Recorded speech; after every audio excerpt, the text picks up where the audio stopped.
Hello students, I am Dheeraj sir, now available with the first poem from the book of first placed class 10th, Dust of Snow, Robert by, uh, written by Robert Frost. Let's know something about the Robert Frost. Robert Frost was an American poet. He was born in March 26, 1879 in San Francisco, California and died in January 29, 1963.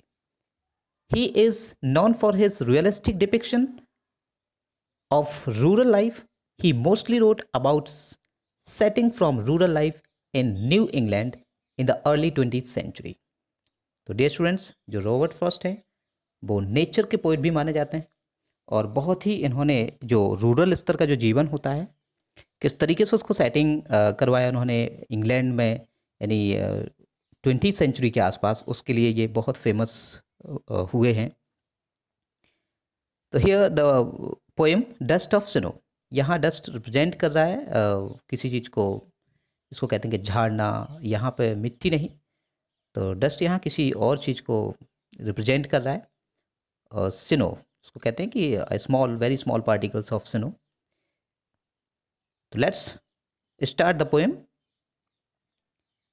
The way a crow soaked down on me the dust of snow from a hemlock tree.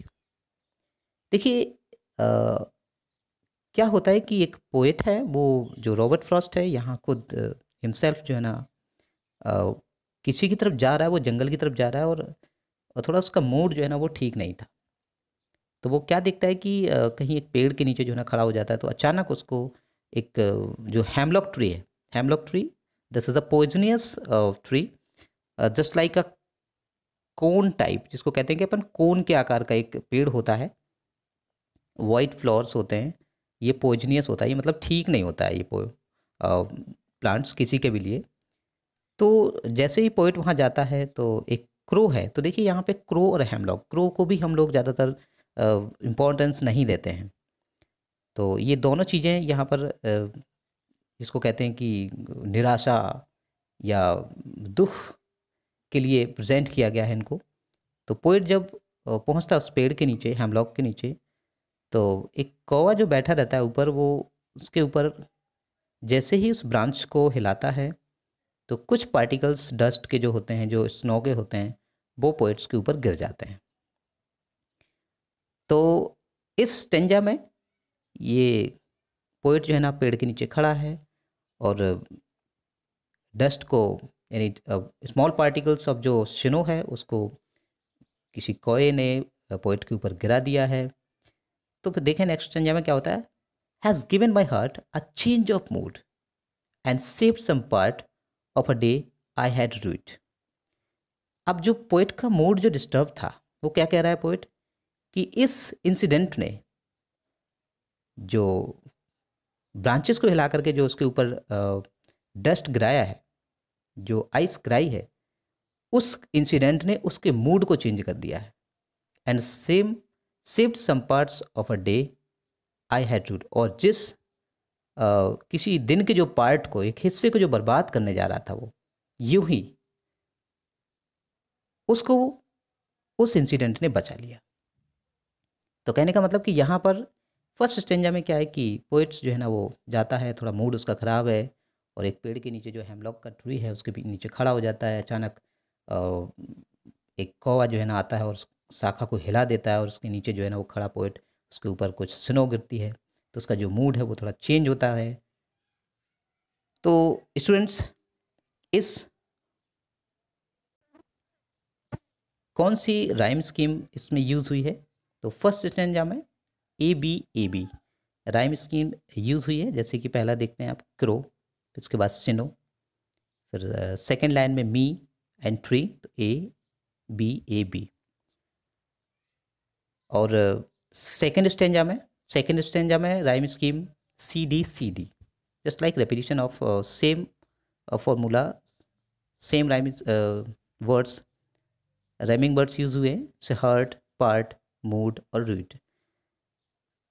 तो figure of speech क्या इसमें use हुए हैं? सबसे पहले तो enjambment, enjambment continuing line without punctuation, बिना किसी पंक्चुएशन के नेक्स्ट लाइन का जो है ना वो कंटिन्यू हो जाना, इसको कहते हैं इंजाममेंट। फिर नेक्स्ट इसमें फिगर ऑफ स्पीच यूज़ हुआ है एसोनेंस। एसोनेंस क्या है? Repetition of vowel sounds in a same line. जैसे इसमें आप देख पा रहे हैं सूक, डाउन, ऑन, तो इसमें ओ ओ ओ रेपिटिशन है। देखिए इसमें ये ज़रूरी नहीं होता कि इनिशियल वोवेल ही रिपीट हो, मिडिल या एंड में भी यूज़ हो सकता है। फिर नेक्स्ट इसमें क्या है? अलिट्रेशन यूज़ हुआ है। Alliteration repetition of initial consonant sound in a same line. जैसे आप देख पा रहे हैं कि हैज़ गिवन माई हार्ट, तो एच हालांकि डिस्टेंस ज़्यादा है लेकिन फिर भी इसको हम अलिट्रेशन कह सकते हैं। और इसी तरह से सेव और सम, सेव्ड और सम, एस एस, तो यहाँ पे अलिट्रेशन यूज़ हुआ है। And next कंसोनेंस। कंसोनेंस क्या होता है? Repetition of consonant sound. देखिए ये इनिशियल नहीं होता है, अगर इनिशियल होता तो ये निश्चित तौर पे जिसको अलिट्रेशन कहते हैं वो भी हो सकता था, लेकिन यहाँ पे क्या है, ये मिडिल में या फिर एंड में रिपीट होता है इसका, ठीक है ना। जैसे इसमें दिया गया है डे आई हैड रूट, तो डे का डी, फिर हैड का डी, फिर रूट का डी। तो here the figure of speech इस पोएम में यूज़ किए गए हैं एंजाममेंट, एसोनेंस, अलिट्रेशन और कंसोनेंस। तो ये डियर स्टूडेंट्स, ये बहुत ही सिंबॉलिक पोएम है। जैसा कि कहा जाता है कि कभी कभी हमारे जीवन में बहुत सी ऐसी चीज़ें जो नथिंग होती हैं वो भी हमारे लाइफ को कभी ना कहीं चेंज करने में जो है ना हेल्प करती हैं। जिस तरीके से हम लोग देखते हैं कि क्रो या हेमलॉक ट्री के नीचे कोई बैठता नहीं, कोई बर्ड्स भी नहीं वहाँ जाना चाहती क्योंकि वो पॉइजनियस पेड़ होता है, लेकिन फिर भी जो पोइट का जो मूड है उसने चेंज किया और इस उसकी जो लाइफ में कुछ चेंजमेंट लाया है। तो ये कहीं ना कहीं हमारे जीवन में कुछ ज़रूर चेंजमेंट ला देते हैं। तो हमें अपनी लाइफ में कभी भी किसी चीज़ को बहुत ज़्यादा नगण्य नहीं समझना चाहिए। तो ये थी आज की फर्स्ट पोएम।